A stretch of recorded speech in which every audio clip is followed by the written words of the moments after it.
ये सब संस्कार हमारे जीवन से लुप्त होते जा रहे हैं। सनातन की हम बात करते हैं, सनातन धर्म की हम रक्षा करेंगे, सनातन को बचाना है, सनातन को बचाना है। सनातन बचा बचाया है। सनातन का कोई नुकसान नहीं होगा, नुकसान हमारा आपका होगा।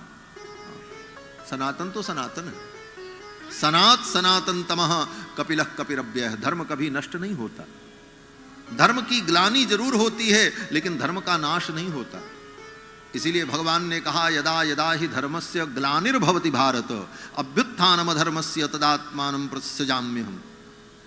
धर्म की ग्लानि होती है, धर्म का नाश कभी नहीं होता।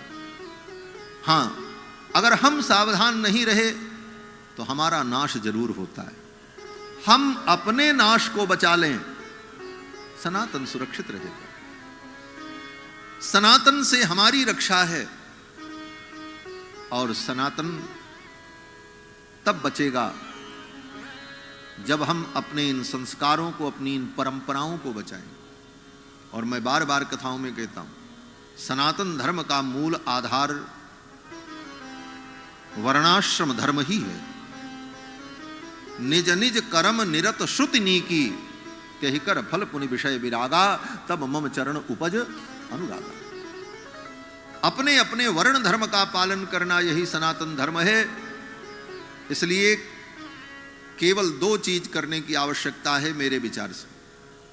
एक तो हिंदू समाज को, सनातनी समाज को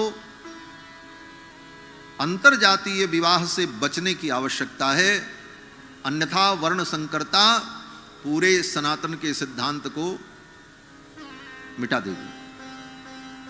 हम अंतरजातीय विवाह से बचें, अपने अपने वर्ण और धर्म के अनुकूल विवाह आदि संबंध करें, और हमारा आहार शुद्ध हो। दूसरे शब्दों में कहा जाए, रोटी और बेटी। रोटी और बेटी को बचा लो, बस तुम्हारा सनातन धर्म सुरक्षित है। दुनिया की कोई ताकत इसे हिला नहीं सकती, डिगा नहीं सकती।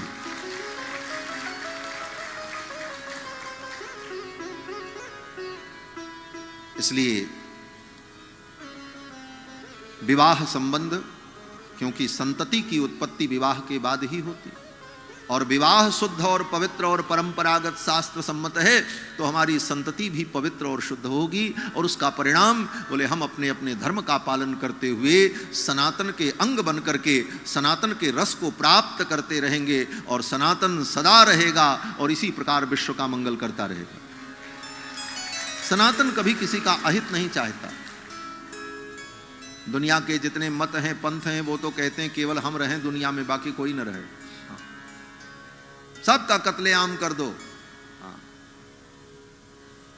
जिहाद करो, इसके लिए कत्लेआम करो। क्यों? बोले ये सब काफिर हैं, हम बड़े अच्छे हैं, हम केवल इस दुनिया में रहें, दुनिया की संपदा पर केवल मेरा अधिकार है। लेकिन सनातन धर्म इतना उदार है, सनातन धर्म कहता सर्वे भवन्तु सुखिनः, सब सुखी हो जाओ, चाहे नास्तिक हो चाहे आस्तिक हो। बोले महाराज नास्तिक भी सुखी हो? बोले हाँ, नास्तिक भी सुखी रहेगा तो एक दिन उसके बुद्धि में कभी न कभी तो आस्तिकता पैदा हो जाएगी। हम इस आशा पर चलते। सर्वे भवन्तु सुखिनः, सर्वे सन्तु निरामयाः, सभी लोग निरोग हो जाएं। हम ये नहीं चाहते कि हम ही निरोग हों, हम चाहते हैं सब निरोगी हों, सब सुखी हों। सर्वे सन्तु निरामयाः, सर्वे भद्राणि पश्यन्तु, सबके जीवन में भद्र हो, कल्याण हो, मंगल हो।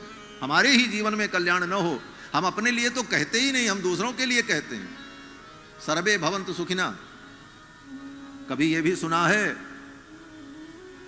कि अहम सुखिनो भवामि, मैं सुखी हो जाऊं?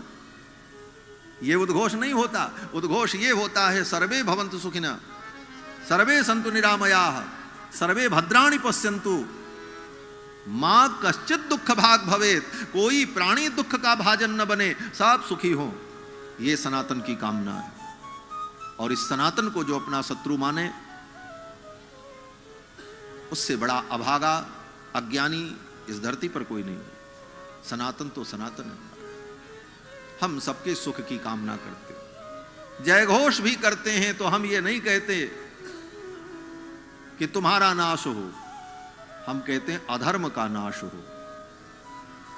धर्म की जय हो, अधर्म का नाश हो। प्राणियों में सद्भावना हो। हम ये नहीं चाहते कि आपस में लड़ाई हो। तुम तो तलवार लेकर के खड़े हो लड़ने के लिए, मारेंगे। हम कहते हैं सद्भावना पैदा करो, प्राणियों में सद्भाव हो, और केवल मेरा ही नहीं, विश्व का कल्याण हो, संपूर्ण धरती का कल्याण। ये सनातन धर्म का उद्घोष है।